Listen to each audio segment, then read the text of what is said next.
నమస్కారం అమ్మా.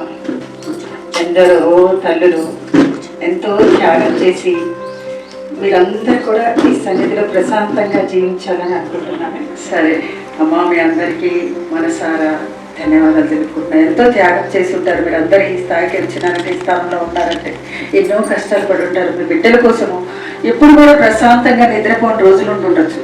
ఎప్పుడైనా ప్రశాంతంగా నా కొడుకుని అది చదివించాలి, నా కూతుర్ని ఇది చదివించాలి, నా కొడుకుని ఇలా ఉద్యోగంలో ఉండాలి, నా కూతురికి ఇలాంటి పెళ్లి చేయాలని ఒక తల్లి పడే వేదన అందరికీ అర్థం కాదు. అది మీ అందరికీ, మాతృమూర్తులందరికీ మనసారా ధన్యవాదాలు తెలుపుకుంటాను. అమ్మ గురించి మాట్లాడడానికి ప్రదేశం బహుశా ఇలాంటి ఆశ్రమాలు కాలేదు. తల్లిదండ్రుల్ని మర్చిపోతూ ఆశ్రమాల్లో పెడుతున్న ఈ తరుణంలో అమ్మని అందరూ పుట్టిన తర్వాత చాలా లేటుగా నేర్చుకునే పేరు అమ్మ. మీరు తొందరగా రావడానికి ఫస్ట్ అత్త, తాత, నాలుక పలకడానికి తొందరగా ఆ పలుకుతారు. కానీ మీ జీవితం వెన్నంటూ ఉండేది అమ్మ. నా జీవితంలో జరుగుతున్న అతిపెద్ద అదృష్టం ఏంటి అంటే, నేను మా తల్లిగారి దగ్గరే ఉంటాను. మా తల్లిగారికి ఇప్పుడు 87 సంవత్సరాలు. మా తల్లిగారి దగ్గరే ఉంటాను. చాలామంది తల్లుళ్ళు అడుగుతారు, మీరు ఎక్కడున్నారంటే నేను పలానా అబ్బాయి దగ్గర ఉన్నాను అంటారు. కానీ వాళ్ళ పెంపకంలో మనం ఉంటాం జీవితాంతం, వాళ్ళు ఉన్నంతకాలం. కానీ మనని వాళ్ళు ఉంచుకునే అర్హత ఎప్పటికీ పొందలేం. తల్లిని మించిన గురువు కూడా ఉండదు. మీకు పదాలు పలకనప్పుడు కానీ, మీకు నడక రానప్పుడు, మీరు చేసిన చేష్టలన్నీ భరించే శక్తి భూదేవికి చాలా శక్తి భరిస్తుంది అంటాం. కానీ భూదేవి ఎక్కడుందో మనం చూడలేదు, ఎలా ఉంటుందో చూడలేదు. కానీ తల్లి ఎంతో బాగా 9 మాసాలు మోసి కంటుంది. కన్న తర్వాత మనం లోపల నుండి తంతాం. అక్కడి నుంచి చివరికి పెద్దవాళ్ళు ఒక్కొక్కసారి సరిగ్గా ప్రవర్తించకపోయినా సరే నాన్న తిడతాడేమో, కానీ తల్లి ఎప్పుడు తింటాడు. తల్లి ఎప్పుడు కూడా సమర్థిస్తూ ఉంటుంది. అయ్యో సర్లే, తర్వాత ఇదవుతాడు, మంచిగా అవుతాడు.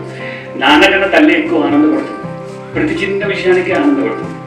మీరు ఒక చిన్న అల్లరి మానేస్తే ఆనందపడుతుంది, అల్లరి చేస్తుంటే ఆనందపడుతుంది, ఏదైనా తీసుకొస్తే ఆనందపడుతుంది, ఏదైనా తనందరూ తను నడుస్తుంటే ఆనందపడుతుంది, తింటుంటే ఆనందపడుతుంది, ఉద్యోగం వస్తే ఆనందపడుతుంది. జీవితాంతం వాళ్ళు ఉన్నంతకాలం వాళ్ళు ఆనందపడుతూనే ఉంటారు. అలాంటి తల్లికి ఒక రోజు అని నేను అనను, ప్రతిరోజు తల్లి. Good evening all. First of all happy Mother's Day to all mothers. నాకేం చెప్పాలో కూడా అర్థం కావట్లేదు. బట్ నా చిన్నప్పటి నుంచి కూడా నేను ఎన్నో చూశాను మా మదర్ కష్టము. అండ్ అప్పుడు తెలియకపోయేది, నేను చదువుకునేదాన్ని, చాలా బాగా చదువుకునేదాన్ని. మా అమ్మ చాలా కష్టపడి నన్ను చదివించేది చాలా బాగా.